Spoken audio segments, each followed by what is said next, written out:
సభకు నమస్కారం. మన అధినేత మాన్యశ్రీ నారా చంద్రబాబు నాయుడు గారికి మరో నమస్కారం. మహానాడు వేదికపై ప్రధాన కార్యదర్శి నివేదిక. ఆ రోజు ఒక అపూర్వ చారిత్రాత్మక ఘట్టాన్ని ఆవిష్కరించిన పర్వదినం. అదే 1982 మార్చి 29. యావత్ తెలుగు ప్రజలు ఉత్కంఠతో ఎదురుచూచిన రోజు. తెలుగు తల్లి పులకించి పరవశించిన శుభదినం. ఆనాడు అధికారంలో ఉన్న కాంగ్రెస్ పార్టీ అటు కేంద్రంలో ఇటు రాష్ట్రంలో తెలుగువాడి ఆత్మగౌరవాన్ని కించపరుస్తూ రాష్ట్ర నేతలను అడుగడుగున అవమానిస్తున్న వైనాన్ని గమనించిన తెలుగు జాతి ముద్దుబిడ్డ విశ్వవిఖ్యాత నట సార్వభౌముడు స్వర్గీయ నందమూరి తారక రామారావు గారు తెలుగుదేశం పార్టీని స్థాపించి 9 నెలల్లోనే తెలుగుదేశం పార్టీని అధికార పీఠాన అధిష్ఠింపజేసిన ఘన చరిత్ర మనందరికీ విదితమే. ఆ మహామనిషి జన్మదినం మనందరికీ పర్వదినం. ఆనాటి నుండి తెలుగుదేశం పార్టీ మహానాడు పేరిట ప్రతి సంవత్సరం ఒక జాతరగా జరుపుకుంటున్నాం. ఈనాడు కడప మహానగరంలో ఆ తారక రాముని 102వ జన్మదినం సందర్భంగా మహానాడు జరుపుకుంటున్నాం. ఈ మహానాడుకు దేశ విదేశాల నుండి తరలి వచ్చిన తెలుగుదేశం పార్టీ కుటుంబ సభ్యులందరికీ నా హృదయపూర్వక వందనం, అభివందనం. తారక రాముని తదుపరి పార్టీ పగ్గాలు చేపట్టిన మన ప్రీతమ నేత మాన్యశ్రీ నారా చంద్రబాబు నాయుడు గారు తెలుగుదేశం పార్టీ జాతీయ అధ్యక్షులుగా ఆనాటి నుండి ఈనాటి వరకు పార్టీని కడు సమర్థవంతంగా నడుపుతున్న తీరు అనన్య సామాన్యం, అజరామరం. మొక్కవోని విశ్వాసంతో మన నేత అచంచల దీక్షతో గుండె ధైర్యంతో ఎన్నో ఆటుపోట్లను తట్టుకొని ఈనాడు విజయపథంలో పార్టీని అధికార పీఠాన అధిష్ఠింపజేయటం అభినందనీయం. ఆయన అకుంఠిత దీక్ష, రాజకీయ ప్రణాళిక, జనసేన బీజేపీ పార్టీలతో కూటమి ఏర్పాటు ఈనాడు రాష్ట్ర ప్రజలకు ప్రజాస్వామ్య పరిపాలన అందించటానికి మార్గాన్ని సుగమం చేసింది. గత ప్రభుత్వం మన అధినేత పైన, ముఖ్య నాయకుల పైన తప్పుడు కేసులు పెడుతూ అడుగడుగున నిర్బంధిస్తూ పార్టీ మనుగడను ప్రశ్నార్థకంగా మార్చాలని ప్రయత్నించిన తరుణంలో మన అధినేత మాన్యశ్రీ నారా చంద్రబాబు నాయుడు గారు మొక్కవోని ధైర్యంతో ఈ అరాచక ప్రభుత్వాన్ని, ఆనాటి అరాచక ప్రభుత్వాన్ని ఎదిరించి కార్యకర్తలకు అండగా నిలిచి మనోధైర్యాన్ని నూరిపోసి తానే ముందుండి నిస్వార్థ సంకల్పం అనే ఆయుధాన్ని చేపట్టి ముందుకు నడిపించి పార్టీని అగ్రపీఠాన అధిష్ఠింపజేసింది వాస్తవం. ప్రశ్నించే గొంతుకులను నొక్కింది గత ప్రభుత్వం. భావ స్వేచ్ఛలను హరించింది గత ప్రభుత్వం. వ్యవస్థలన్నింటినీ తన గుప్పెట్లో పెట్టుకుంది గత ప్రభుత్వం. అడుగడుగున ప్రజాస్వామ్యాన్ని అవహేళన చేసింది గత ప్రభుత్వం.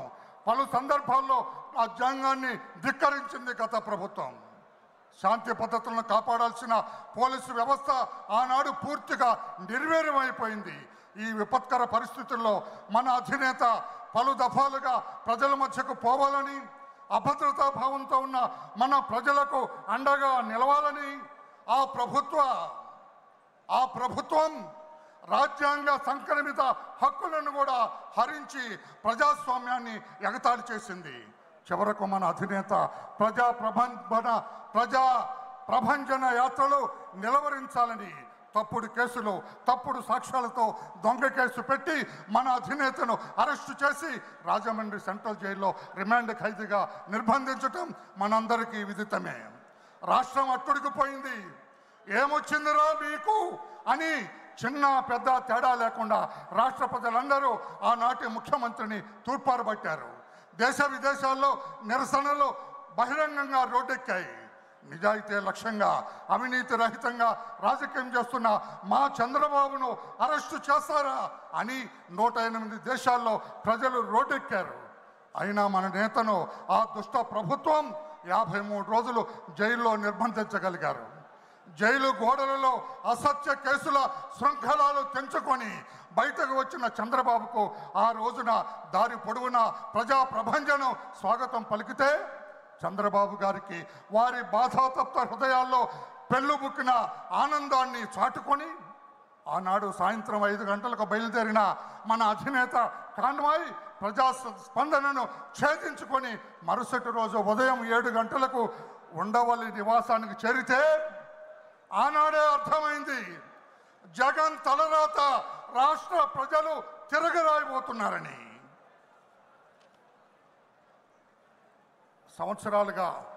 సంవత్సర కాలంగా మన అధినేత ముఖ్యమంత్రిత్వంలో కూటమి ప్రభుత్వం ఏర్పాటై ప్రజారంజక పరిపాలన అందిస్తూ ఉన్నది.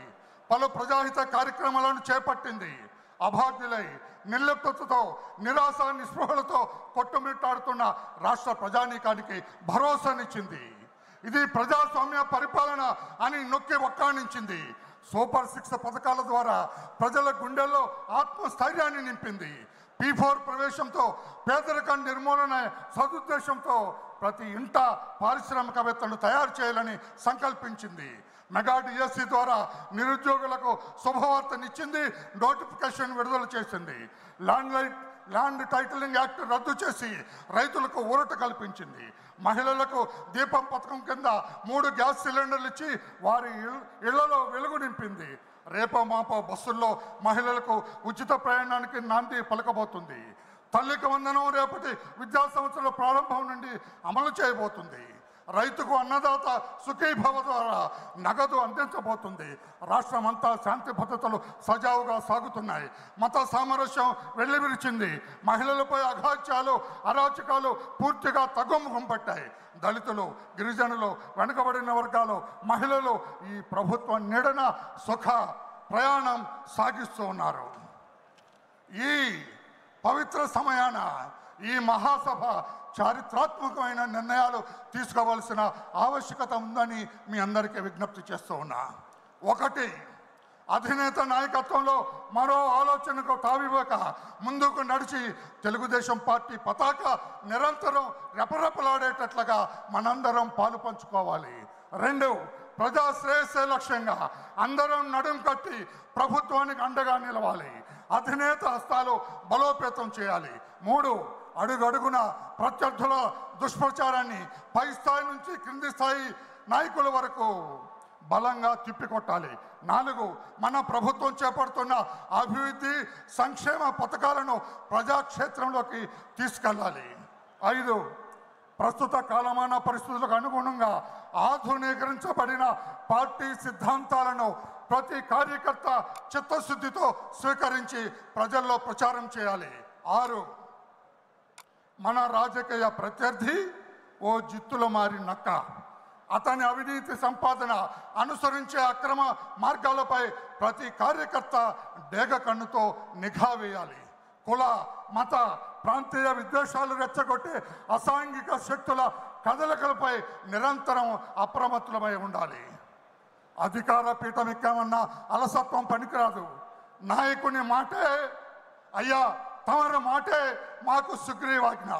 మీ కార్యదక్షత, మీ కఠోర శ్రమ, రాజకీయ అనుభవం, మీ చతురత అంతా అందరికీ విదితమే.